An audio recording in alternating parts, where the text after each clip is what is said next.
सहारा enterprises तुमच्या स्वप्नातली गाडी आता कमी किमतीत. इचलकरंजी शहरालगत असलेल्या कबनूर चंदूर रोडवर कोन्नूर पार्कमधल्या सहारा एंटरप्राइजेस इथं पश्चिम महाराष्ट्रातली विविध बँका आणि फायनान्स कंपन्यांनी जप्त केलेल्या जुन्या दुचाकी आणि चारचाकी गाड्यांची विक्री केली जाते. शोरूम किमतीपेक्षा 25 ते 50% कमी दरात, उत्तम स्थितीत आणि संपूर्ण कागदपत्रांसह त्वरित डिलिव्हरी. दुचाकी 20,000 पासून पुढे तर चारचाकी 50,000 पुढे. आपल्या पसंतीची कार किंवा बाईक आता अगदी परवडणाऱ्या दरात घेऊन जा. विश्वास, पारदर्शक व्यवहार आणि उत्तम सेवा हेच आमचं वैशिष्ट्य. पत्ता Konnur park, Kabnur Chandur road, Ichalkaranji. Proprietor Rajubhai Ajgar. संपर्क 8055810910 आणि 9860785786. सहारा एंटरप्राइजेस, दर्जा, विश्वास आणि बचत यांचं परिपूर्ण ठिकाण.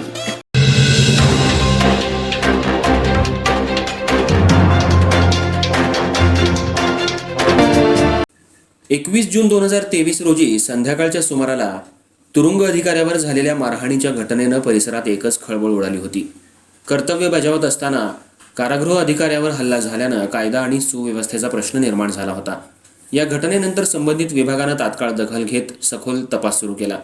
तपासादरम्यान या प्रकरणात किशोर सरोदे, संतोष बाबर आणि किरण वडर या तिघांचा सहभाग असल्याचं समोर आलं. त्यानुसार कोल्हापूर येथील जुना राजवाडा पोलीस ठाण्यात भारतीय दंडविधानाच्या कलम 353 सरकारी कर्मचाऱ्याच्या कामात अडथळा आणणं, 323 मारहाण, 188 शासकीय आदेशाचं उल्लंघन, 504 जाणीवपूर्वक अपमान आणि 34 सामूहिक हेतू यान्वये गुन्हा नोंदवण्यात आला होता. गुन्ह्याच्या अनुषंगानं पोलिसांनी पुढील तपास सुरू ठेवला. दरम्यान आरोपींनी अटक टाळण्यासाठी अतिरिक्त जिल्हा आणि सत्र न्यायालय कोल्हापूर इथं अटकपूर्व जामिनासाठी अर्ज दाखल केला. आरोपींच्या वतीनं ॲडव्होकेट अर्शिद शेख यांनी न्यायालयात युक्तिवाद करताना सांगितलं की संबंधित आरोपींना या प्रकरणात चुकीच्या पद्धतीनं अडकवण्यात आलं असून ते तपासात पूर्ण सहकार्य करायला तयार आहेत. तसंच त्यांच्याकडून पुरावे नष्ट करण्याची किंवा साक्षीदारांवर दबाव आणण्याची शक्यता नसल्याचा मुद्दाही त्यांनी मांडला.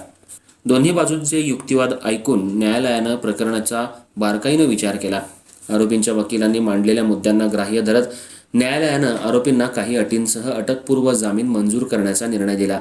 त्यानुसार 17 एप्रिल 2026 रोजी किशोर सरोदे, संतोष बाबर आणि किरण वडर या तिन्ही आरोपींना अटकपूर्व जामीन मंजूर करण्यात आला. न्यायालयानं दिलेल्या आदेशानुसार आरोपींनी तपासात सहकार्य करणं बंधनकारक असून गरज पडल्यास पोलीस ठाण्यात हजेरी लावावी लागणार आहे.